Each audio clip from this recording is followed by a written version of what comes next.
It was the time of year I feared the most, when my parents and my teacher would meet. Same. Oh, that interview, those 4 words, of course, the parent-teacher interview, can raise anxiety levels among both students and parents. However, this interview can be highly beneficial to your child's school year success. Our next guest will show us how to ace that interview and tips on how to ensure your child's success. We have Ruth Rumack returning, easy for me to say, Director of Education with Ruth Rumack. I can't say it twice. It's a tricky Learning one. Space, Ruth Rumack. Hello. You're Ruru. I Can I call you Ruru? You can. You certainly can. So good to see you. So they're fast approaching. We're well into the school year. Yes. Interviews are coming up, and we also are in the middle of lots of assignments and lots of different things happening, and we get to Exhibit A. the backpack. This looks like some persons I've seen around this area. I'm just saying. Me. I won't admit. naming names. But we often see this coming home, right? We've got a whole bunch of things. I'm going to just dump it. Are you ready? Yeah. This That's is what what I happens. suggest you do. Once a we week. have many things in here, and my job is...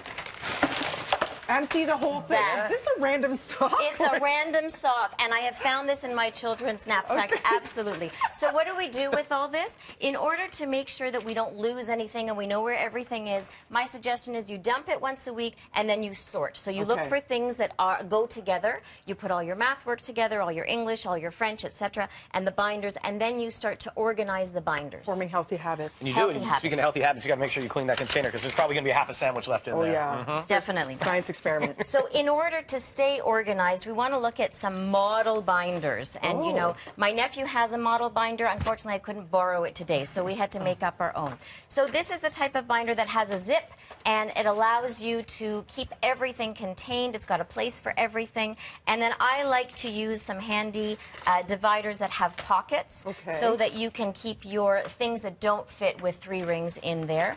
And then, of course, I brought some lovely tools that we need to use. Label maker. You want to make sure you've got a label maker. You want to have a really good hole punch, and, of course, a stapler handy for all of those loose papers. Okay, so before the interview, Yes. we have to be armed with questions for the You have teacher. to. Write them down or you'll forget. You have to know what you want to talk about, because you've only got 10 or 15 minutes, and there's a lot to be said. So it's good to have a discussion with your child first. Find out what's working in the classroom. Find out how they're feeling and what they would like to discuss, so that you can have that conversation with the teacher. You mentioned dread. Yeah, you know, as a student, you're nervous. You don't want your parents being your teacher. Those are the 2 worlds you don't want colliding, but this is a Sometimes, good yeah. thing, though. I think it is. I think communication with your classroom teacher is really, really important. If you don't have good communication, then you as a parent can't do your job, and you can't support your child well. So it's just important to make sure you've got a good understanding of what's happening in the classroom and who to go to if you need some support. Why is another tip to talk to your child before going in? What do you say? What do you ask them? I think you want to know what's your favorite thing about your class? What do you like to do the best? What are the things that are more challenging or more difficult? As a parent, you probably know, because you've already had that discussion. It's come out either with laughs of joy or tears. But it's also important to know what is difficult for my child this year, where are they struggling, and also where are they excelling, so that you can work with the teacher to make sure that they're supported either way. And with those conversations, you can have those questions prepared to bring to the teacher. Absolutely, yes. What happens if it's your child that doesn't necessarily like the teacher's teaching skill set? Yeah. Or maybe they're isolating them. That happens too, where it's reversed, where you have a lot of stuff to say about them as a teacher. So I would say come at it, you catch more flies with honey than with vinegar. So you want to start off with something positive. You want to open those lines of communication. You don't want to set the teacher off. And you want to have an open conversation.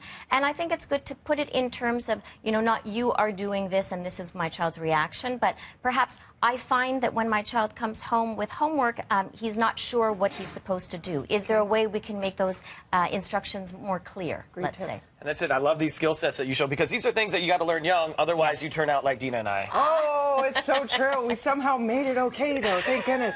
Also, there are many more tips, so make sure you guys check it out, breakfasttelevision.ca. You need a quiet little study space in this day and age with all the different distractions of social media and radio and TV. So I love that tip, too. Many more tips found breakfasttelevision.ca. Thanks so much. Right now, we're going to check in with Mel.